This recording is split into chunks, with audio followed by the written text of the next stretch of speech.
Hi there, I'm Amy from Cakes with Faces and welcome back to my Japanning series of tips and advice to help you plan your trip to Japan. Now before I start, I just want to say thank you to everyone who's pledged on my Kickstarter for my Japan travel guide.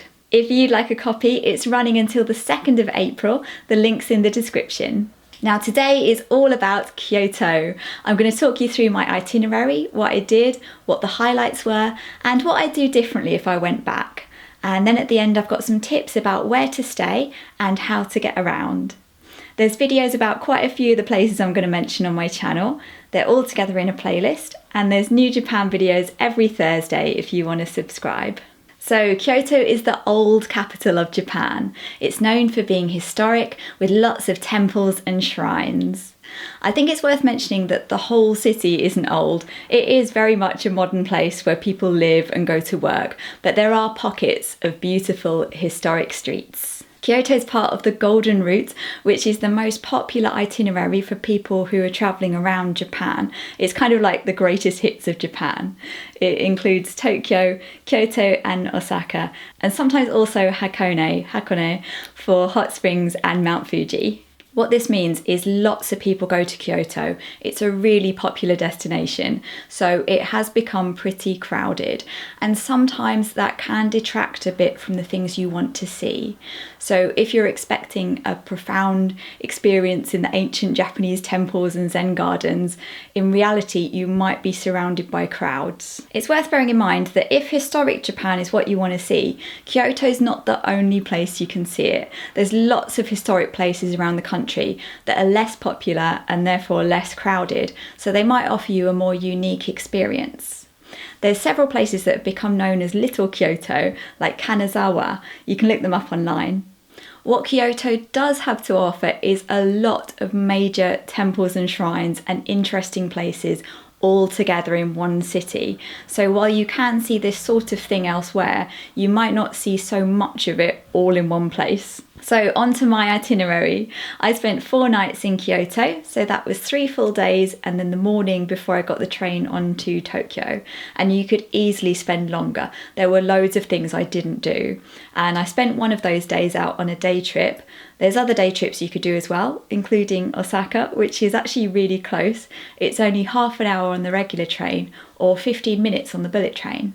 It is possible to go to Kyoto on a day trip from Tokyo. Some people do it, but I wouldn't really recommend it. It's 2.5 hours on the bullet train, so it's quite a long trip, and there's so much to do. There's more than a day's worth of things to do, so I think it would be pretty tiring as a day trip. So when I went, I just arrived in Japan at the airport in Tokyo, and I hopped straight onto the bullet train to Kyoto.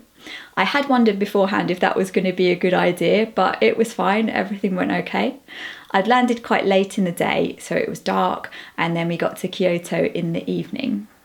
If it is your first time going on the bullet train, I would recommend having one of your trips during the day so you can see out the windows and see all the scenery going past, because it's a lot more interesting than when it's dark.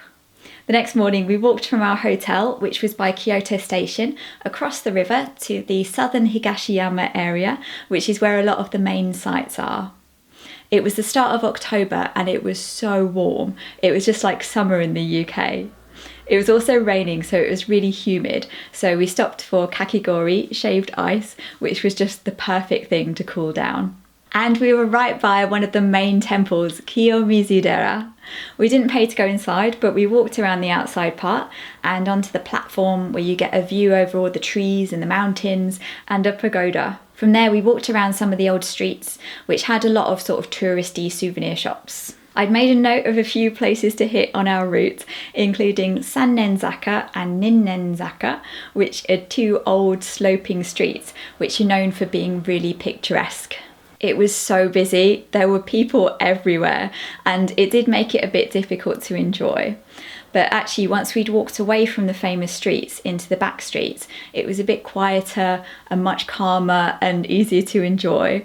So there's a tip for you. The most famous spots might not necessarily be the best. In the afternoon, we took the train a couple of stops to the south to Fushimi Inari Shrine, which is the famous shrine with the thousands of red gates. It was one of the places I was most excited about going to in Kyoto. The shrines with the red gates are called Inari Shrines, and they're my favourite sort. They have fox statues as well, which is always good. The trail of the red gates at Fushimi Inari goes up a small mountain called Mount Inari.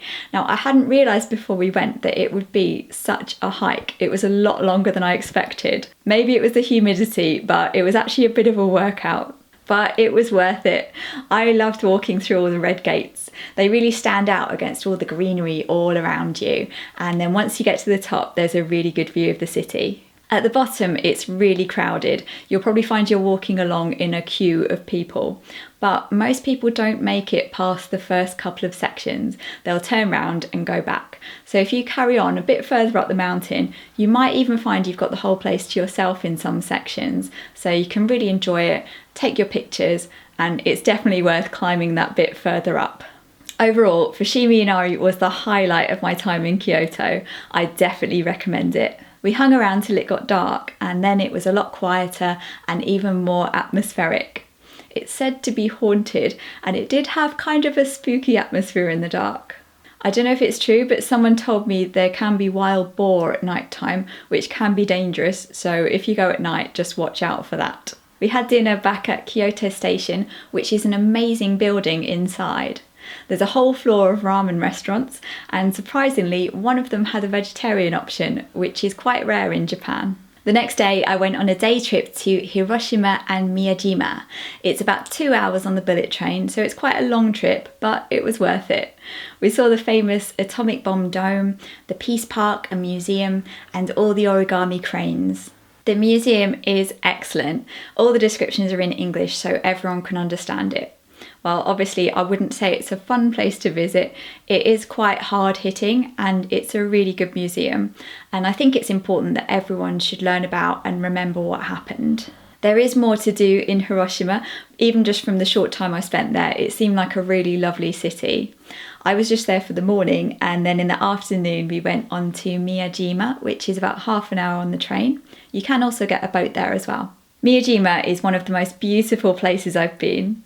There's the Torii Gate that looks like it's floating in the water, there's Itsukashima Shrine, there's wild deer walking around, and you can take a cable car up a mountain. Once the tide goes out, you can walk right up to the gate. The whole place was just really lovely. I definitely recommend it. At the moment, they are renovating the Torii Gate, so unfortunately it's covered in scaffolding. It started in June 2019 and it's still ongoing at the moment, but I'd say it's still worth going to Miyajima because there are lots of other things as well. On the third day, which was my last full day, I went to Arashiyama. It's on the edge of the city. You can get there on the local train. It's just a couple of stops, it doesn't take long. The most famous part is the bamboo forest. There's also the moon crossing bridge, which goes across the river. It's really wide and open. There's shrines and you can go walking in the woodland. I didn't go there, but lots of people like the monkey park, which is up a mountain. There's also a scenic railway that goes along by the river, and at certain times of the year you can go on a boat trip. From there, I took a tram called the Keifuku Electric Railway, also known as the Randen, to Kinkakuji, the Golden Temple, which is one of the most famous sites in Kyoto. It really does look stunning. It's covered in gold and it looks absolutely perfect and shining. Now, because it's one of the main sites, it's also really busy. You can see from this video how hard it is to get a good picture. It's not a huge place. You see the temple across the lake, and then there's a small trail to walk around the gardens. After that, I've been planning to explore Gion, but it started raining quite a bit, so I decided to go the next morning instead. This was the last morning before getting the bullet train to Tokyo. Now, Gion is the geisha area of Kyoto. It's got historic streets, old buildings and canals, and it was here that I found the historic Kyoto I've been looking for. Now, I don't know if it was just by chance, but in the morning it really wasn't that busy. It felt really mysterious with all the dark wooden buildings and all the bamboo shutters. All the places looked really private. I think you'd be lucky to see a geisha, but I really enjoyed just strolling around the streets. If you go there, make sure you go to Shimbashi-dori. It's supposed to be the loveliest street in the whole of Asia. Now, I don't know about that, but it was very beautiful. So that's what I did in Kyoto. There's so many things I didn't do and loads of things I'd do if I went back. like the Philosopher's Path, which is a walk along the canal. Lots of people go to Nara for the deer park. There's loads of other shrines and temples. Kinkakuji, the silver temple, it's a bit less showy than the golden temple. And if I went back, I'd go to Uji, which is just southeast of Kyoto. It looks really beautiful. And you can go half an hour outside the city to Kurama and Kibune, which are villages in the mountains. You can go hiking, and there's a beautiful shrine with lanterns going all the way up the steps. In the summer, the restaurants there build decks out over the river to keep you cool, which looks like a lovely experience. And they also have nagashi somen, flowing noodles, where they have a bamboo chute and they flow the noodles along for you to catch, which looks really fun. That's also only in the summer. Next, on to some more practical things and where to stay. I stayed near Kyoto Station, which isn't the prettiest part of town. I've heard a lot of people arrive in Kyoto expecting beautiful historic Japan, and they're a bit disappointed because it looks just like a normal city. I stayed there because it's pretty convenient for the trains, especially when we had to get up early to go on a day trip.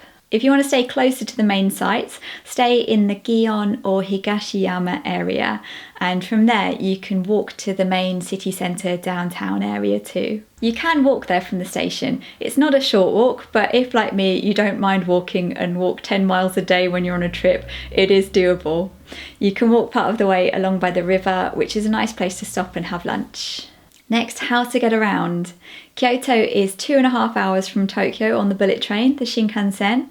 It's really comfortable, so the trip doesn't even seem that long. Once you're there, some of Kyoto is walkable if you like walking, and it's quite flat, so you can also hire bikes. There's a couple of train lines. I used one of the JR lines to get to Arashiyama and also to Fushimi Inari.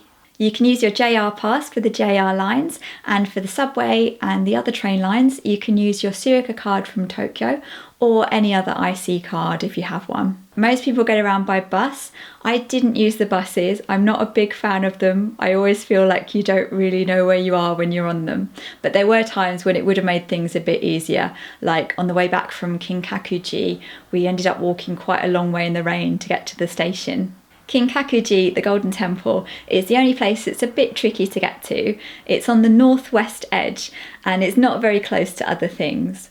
But it did work quite well pairing it with Arashiyama and using the tram to get between them. Something else you need to know is, on the whole, Kyoto doesn't stay up very late, so don't leave it too late to have dinner because places will start to close. The nightlife district is Pontocho, which is another place I'd go if I went back. That's along by the river. So I hope that helped. It's definitely not the ideal itinerary, but it's what I did. I definitely missed a lot of things out, so if you've been to Kyoto, tell me your favourites in the comments. And remember to take a look at my Kickstarter. It's running until the 2nd of April. And I'll see you next week on Thursday. Bye bye!